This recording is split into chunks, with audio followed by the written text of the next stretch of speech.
Blue Spectacles beer review is going to be taking a look at a Samuel Adams beer. This is their Rebel Rider Session IPA. This beer I didn't see a page for it on Beer Advocate, but there is a page for it on Rate Beer where there's a 61 rating overall and a 36 for this style. So we have the original Rebel IPA, which I reviewed a while ago, and I really liked that. They have this, and they have a Samuel Adams Rebel Rouser, which is a double IPA. This is a session IPA. A session IPA, in case you didn't know, the session style is something it's a craft beer. You know, it's meant to have all the flavor of a regular beer, but it has less ABV, so you can have one during dinner or lunch and not get really buzzed or really hammered or anything, or tipsy even, because the ABV is so low. So it's kind of like I guess the whole thing of it is that you can have a beer that isn't a macro beer and still enjoy yourself, because it's still a craft beer that has flavor to it. Among the session IPAs, there are a few that I do love. I love the Founders All Day. I love the Stone Go-To, and I like the Nooner Session IPA. But I did not like New Belgium's Slow Ride. So let's see what this one's like. I've never had it before.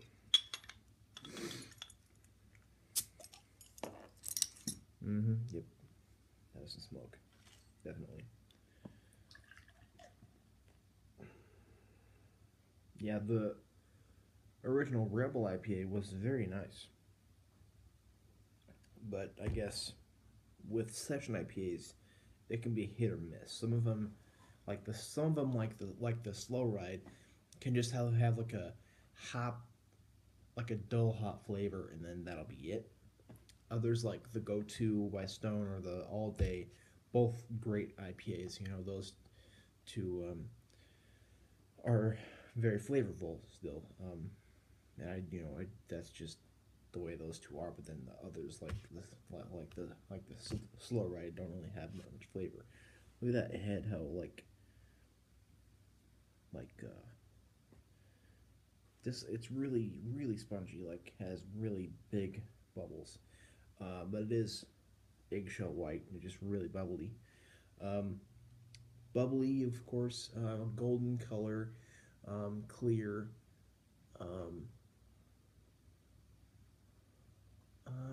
Although, yeah, that's it right there.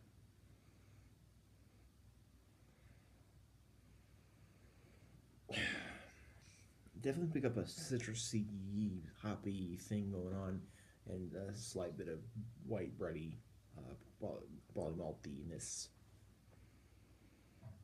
There is definitely like a breadiness, which the Slow Ride didn't have. The Slow Ride was just eh. This smells like if there's two sides to it. There's a hop thing going on, and then there's a bready broad malty thing going on.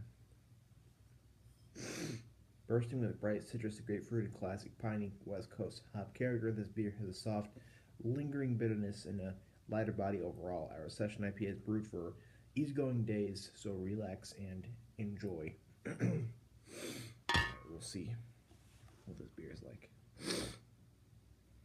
But I would agree, I don't pick up too much pininess, but there's definitely a citrusy, hoppy thing going on in it, which is like a very nice hop aroma.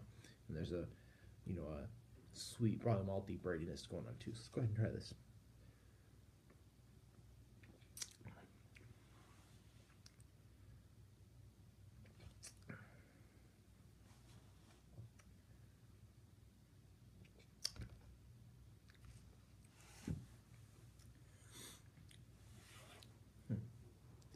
That one's interesting. It definitely has more flavor than the New Belgium Slow Ride.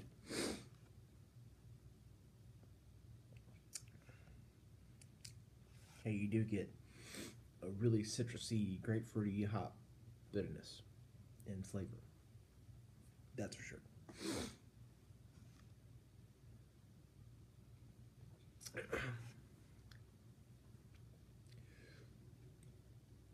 And there's the the it's kind of like, I don't know, that it's really hard to describe the hop flavor besides that grapefruity citrusy thing.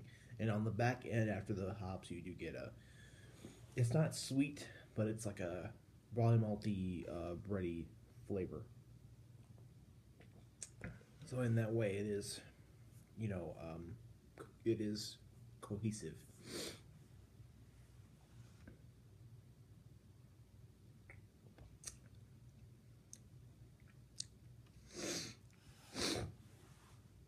Sometimes, I mean, I don't hate this style of the session IPA, but sometimes I'd rather just have a regular IPA.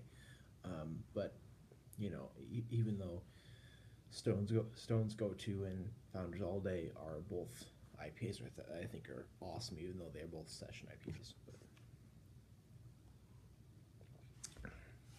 So this is not as bad as the slow ride. This is actually good.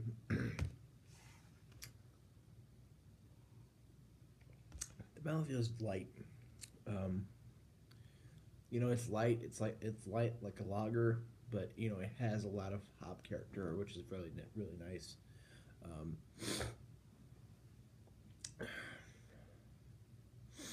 it's drinkable and it's refreshing. But if you don't like hop flavor, if you're not a hop head, then this is not going to be a refreshing or drinkable beer for you at all.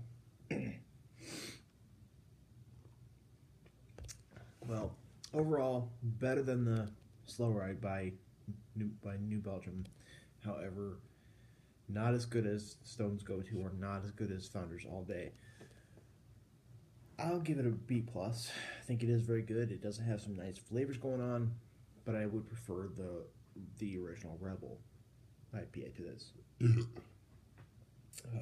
This, to me, of the founders, or I mean, of the session style, those two, those two session IPAs that I keep on mentioning when I do session IPA reviews are still the top two. But I think it's still worth trying, and worth seeing what it's like. And I'd like to try the Rebel Rouser, which is the double IPA. So it's still worth your money and your time and your palate if you can get a single. However, I'm not sure if you can. I'm not sure if it is if you can get a